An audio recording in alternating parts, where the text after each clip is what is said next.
2 বছর আগে ভয়াবহ দুর্ঘটনায় মেয়েটি হারিয়েছিল তার ডান হাত। আজ চিকিৎসা বিজ্ঞানের এক অবিশ্বাস্য সাফল্যে সে ফিরে পেল এক নতুন হাত, যা শুধু ভারতে নয় গোটা বিশ্বের ইতিহাসে নজিরবিহীন। কারণ মাত্র 16 বছরের এক কিশোরের জন্য শোল্ডার লেভেল লিম্ব ট্রান্সপ্ল্যান্ট এটাই বিশ্বের প্রথম ঘটনা। আর এই অসাধারণ কীর্তির নেপথ্যে ভারতীয় ডাক্তারদের দক্ষতা ও সাহসিকতাই এখন বিশ্বমঞ্চে আলোচনার কেন্দ্রবিন্দু। মাত্র 16 বছর বয়সে অনামতার শরীরে প্রতিস্থাপন করা হয় 9 বছরের এক শিশুর ডান হাত। শিশুটির নাম রিয়া। দুর্ভাগ্যবশত শিশুটি মারা গিয়েছে, আর তার পরিবার গভীর শোকের মাঝেও মহানুভবতার সঙ্গে হাতটি দান করেন।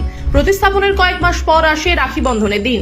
সেদিন অনামতা রাখি পরাতে যায় রিয়ার বাড়ি। দরজা খুলতেই রিয়ার মা চোখ মুছে তাকান, কিন্তু পরের মুহূর্তেই তার চোখ ছলছল করে ওঠে, কারণ অনামতার শরীরে স্পন্দিত হচ্ছে তার মেয়ের হাত, যে হাত একদিন তার কোলে খেলা করত আর আজও জীবনের উষ্ণতা ছড়িয়ে দিচ্ছে, যদিও রিয়া আর নেই।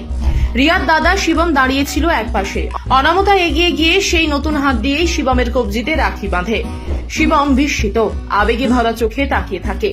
সেদিন থেকেই অনামতা শিবমকে নিজের ভাই হিসেবে মেনে নেয়, আর শিবমের চোখে তখন শুধু একটাই কথা, আমার বোন ফিরে এসেছে অন্য রূপে।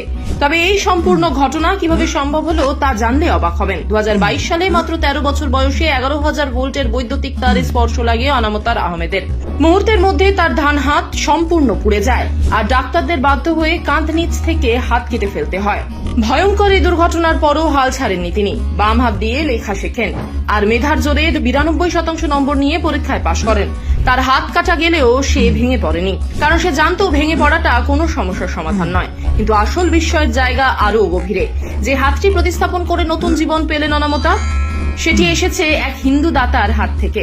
ধর্ম, জাতি, পরিচয় সবকিছু ছাপিয়ে মানবিকতা আর ভালোবাসাই এখানে জয়ী হয়েছে।